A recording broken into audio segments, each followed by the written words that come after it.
Hello बच्चों, हम लोग यहाँ पे biology 90 most important topic discuss कर रहे हैं नीट 2026 के लिए। ठीक है, ये वो 90 मोस्ट इंपॉर्टेंट टॉपिक है जहाँ से हर साल सबसे ज़्यादा सवाल पूछा जाता है। ये बात आपको ध्यान रखना है। ठीक है, अगर आप बायो में अच्छा स्कोर करना चाहते हैं तो ये 90 मोस्ट इंपॉर्टेंट टॉपिक आपको करके जाना है। ये बात आपको ध्यान रखना है। ठीक है, आज हम लोग बायोलॉजी 90 मोस्ट इंपॉर्टेंट टॉपिक में टॉपिक नंबर 7 डिस्कस करने वाले हैं। टॉपिक नंबर 7 हमारा है डिसऑर्डर्स ऑफ सर्कुलेटरी सिस्टम। ये बात आपको ध्यान रखना है। ठीक है, यानी कि यहाँ पे हम लोग बात करने वाले हैं कि भाई सर्कुलेटरी सिस्टम में कौन कौन सी बीमारियां होती है, इसके बारे में हम लोग पढ़ने वाले हैं। ठीक है, तो सर्कुलेटरी सिस्टम्स के बारे में बात करता हूँ। तो सर्कुलेटरी सिस्टम में टोटल हमें 6 तरह की बीमारियों के बारे में बताया गया एनसीईआरटी में। तो हम लोग 6 तरह की बीमारियों के बारे में एक एक करके डिटेल में डिस्कस करने वाले हैं। ठीक है, तो सबसे पहले डिसऑर्डर्स को पढ़ने से पहले हम लोग यहाँ पे बात करेंगे ब्लड प्रेशर के बारे में। ठीक है, ब्लड प्रेशर को शॉर्ट में हम लोग बीपी कहते हैं। बात आपको ध्यान रखना है। ठीक है, अब देखो ब्लड प्रेशर के बारे में बात करता हूँ। तो ब्लड प्रेशर में सबसे पहले हम लोग नॉर्मल ब्लड प्रेशर के बारे में बात करेंगे। ठीक है, देखो नॉर्मल ब्लड प्रेशर क्या होता है, 120/80 को हम लोग क्या कहते हैं, नॉर्मल ब्लड प्रेशर कहते हैं। बात आपको ध्यान रखना। ठीक है, इसका कहने का मतलब ये है कि अगर आप किसी पर्सन का ब्लड प्रेशर चेक करते हो, क्या करते हो, अगर आप किसी नॉर्मल पर्सन की ब्लड प्रेशर चेक करते हो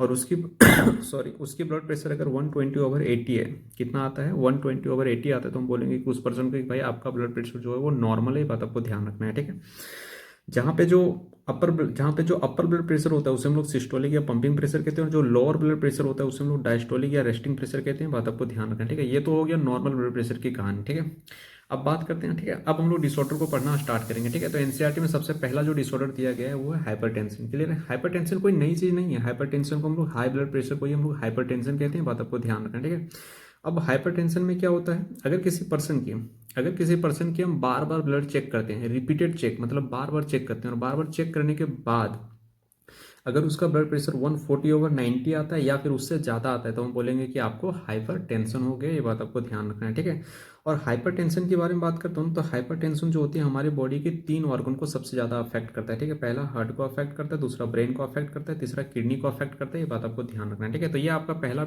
डिजीज कंप्लीट हो गया। ठीक है, अब हम लोग दूसरे डिजीज के बारे में बात करेंगे।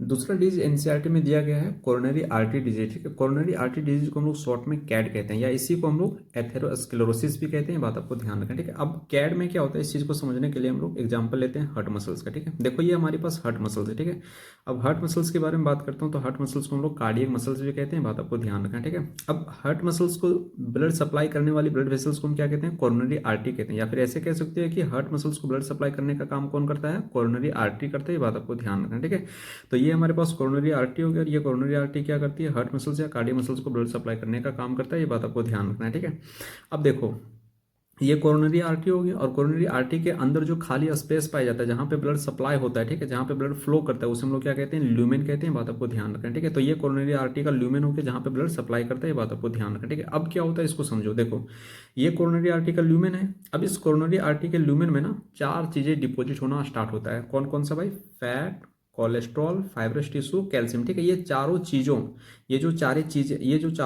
ठीक है, ये जो 4 चीजें हैं, ये जब कोरोनरी आर्टरी के ल्यूमेन में जब डिपॉजिट होना स्टार्ट होता है, ठीक है, तो उससे क्या होता है, कोरोनरी आर्टरी का जो ल्यूमेन है ना वो सकरा हो जाता है। क्या हो जाता है, नेरो हो जाता है, सकरा हो जाता है, जिसकी वजह से जितना ब्लड पहले कोरोनरी आर्टरी सप्लाई कर पा रहा था हार्ट मसल्स को, उतना अब नहीं कर पाता है, जिसकी वजह से हार्ट मसल्स में कई सारे प्रॉब्लम होना स्टार्ट होता है। ठीक है, और इस प्रॉब्लम की वजह से जो बीमारियां होती है उसे हम लोग कहते हैं, क्या कहते हैं, कोरोनरी आर्टरी डिजीज कहते हैं, या एथेरोस्क्लेरोसिस कहते हैं। बात आपको ध्यान रखना है। ठीक है, अब क्या कोरोनरी आर्टरी डिजीज में आपको अगला पॉइंट याद रखना है कि कोरोनरी आर्टरी डिजीज जो होती है ना वो affect the blood vessels that supply blood to cardiac muscles, यानी कि जो कैड होता है ना वो उस ब्लड वेसल्स को अफेक्ट करता है जो ब्लड वेसल्स कार्डियक मसल्स को ब्लड सप्लाई करने का काम करता है। यानी कहने का मतलब ये है कि जो कैड है ना वो कोरोनरी आर्टरी को अफेक्ट करता है। ठीक है, जिसकी वजह से जितना ब्लड पहले हार्ट मसल्स को मिल पा रहा था उतना नहीं मिल पाता है, जिसकी वजह से हार्ट मसल्स में कई सारे प्रॉब्लम होना स्टार्ट होता है, और इन्हीं प्रॉब्लम की वजह से जो बीमारियां होती है उसे हम लोग कहते हैं कोरोनरी आर्टरी डिजीज। ये बात आपको ध्यान रखना है। क्लियर, तो ये आपका दूसरा डिजीज कंप्लीट हो गया। ठीक है,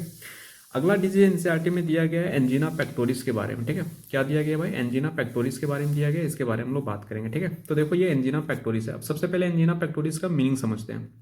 देखो एंजीना का मतलब होता है पेन, और पेक्टोरिस का मतलब होता है चेस्ट। ठीक है, तो एंजीना पेक्टोरिस में क्या होता है, चेस्ट में पेन होता है, अचानक चेस्ट में पेन होता है जिसकी वजह से पर्सन नीचे गिर जाता है जमीन में, और फिर वो मर जाता है। इसी को हम लोग कहते हैं एंजीना पेक्टोरिस के लिए। तो एंजीना पेक्टोरिस में क्या होता है, acute chest pain occur due to damage of heart muscles या कार्डियक मसल, क्योंकि हार्ट मसल्स को हम लोग कार्डियक मसल्स कहते हैं।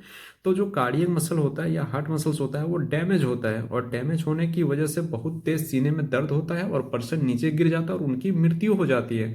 इसी बीमारी को हम लोग एंजीना पेक्टोरिस कहते हैं। ठीक है, अब यहाँ आपसे सवाल पूछा जाएगा कि भाई हार्ट मसल्स क्यों डैमेज करता है। तो हार्ट मसल इसलिए डैमेज करता है due to low supply of O2, यानी कि हार्ट मसल्स को जितना ऑक्सीजन चाहिए उतना नहीं मिल पाता है, जिसकी वजह से हार्ट मसल्स डैमेज करता है। और हार्ट मसल डैमेज होने की वजह से चेस्ट में बहुत तेज पेन होता है, और बहुत तेज पेन होने की वजह से पर्सन तुरंत नीचे जमीन पे गिर जाता है और उनकी डेथ हो जाती है।